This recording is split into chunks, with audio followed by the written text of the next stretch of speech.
Dalam meniti arus modernisasi dan globalisasi, semua negara di seluruh dunia sedang rancak menggerakkan usaha mengembangkan teknologi dan kemahiran bagi menjayakan revolusi industri 4.0. Perkembangan teknologi dan perindustrian komersial ini telah mengakibatkan lebih banyak haba yang sepatutnya terbebas ke angkasa, terperangkap dalam atmosfera serta menyebabkan pemanasan global. Apakah pemanasan global? Pemanasan global adalah peningkatan secara beransur-ansur dalam suhu keseluruhan atmosfera bumi.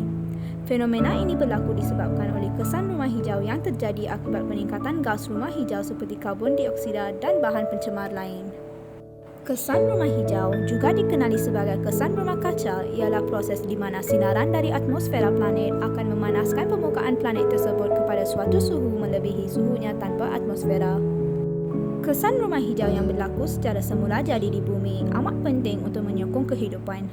Namun, aktiviti manusia terutamanya pembakaran bahan api fosil dan penebangan hutan secara berleluasa telah meningkatkan kesan rumah hijau dan menyebabkan pemanasan global. Oleh itu, sangatlah penting bagi kita sebagai individu yang bertanggungjawab mengurangkan jejak karbon kita bagi mengurangkan pelepasan gas rumah hijau. Jejak karbon ialah ukuran impak alam sekitar organisasi, peristiwa, orang atau produk.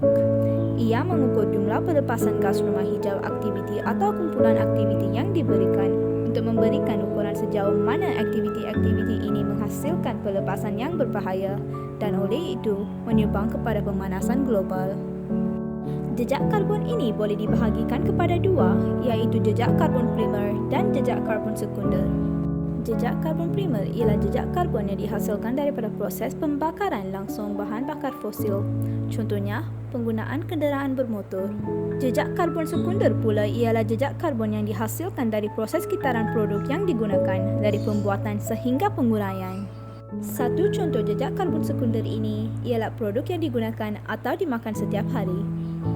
Lebih banyak produk diguna atau dimakan, semakin besar jejak karbon. Punca-punca penghasilan jejak karbon ialah makanan, penggunaan, pengangkutan, tenaga isi rumah, pembuangan sisa, pembakaran bahan api dan industri. Peningkatan jejak karbon individu akan menyebabkan peningkatan pelepasan gas rumah hijau dan secara tidak langsung meningkatkan kesan rumah hijau. Perkara ini amat membimbangkan kerana mampu menjejaskan kehidupan masyarakat pada masa hadapan. Justeru, setiap pihak, terutamanya masyarakat, haruslah mengambil alternatif lestari untuk mengurangkan jejak karbon masing-masing. Pertama sekali, masyarakat haruslah menggantikan penggunaan beg plastik semasa membeli bela dengan beg beli bela boleh guna semula yang tahan lama dan boleh diguna semula. Tahukah anda bahawa satu beg guna semula boleh menggantikan sebanyak 125 beg plastik ataupun 52 beg kertas? Selain itu, masyarakat haruslah mengurangkan penggunaan kenderaan elektrik dalam kehidupan seharian. Jika individu ingin membeli bela di pasar mini yang berdekatan, mereka seharusnya berjalan kaki dan tidak menggunakan kenderaan elektrik bagi mengurangkan jejak karbon mereka. Akhirnya, masyarakat perlulah mengamalkan amalan 3R dalam kehidupan seharian mereka. Mereka harus kurangkan pembelian yang tidak perlu, mengguna semula barangan yang masih dalam keadaan yang elok, serta mengitar semula bahan-bahan yang diperbuat daripada plastik, kaca dan kertas. Ingatlah, kelestarian alam sekitar bukan semata-mata tanggungjawab pihak kerajaan sahaja. Marilah kita sebagai individu yang mencintai kehijauan alam sekitar mengurangkan jejak karbon kita demi alam sekitar.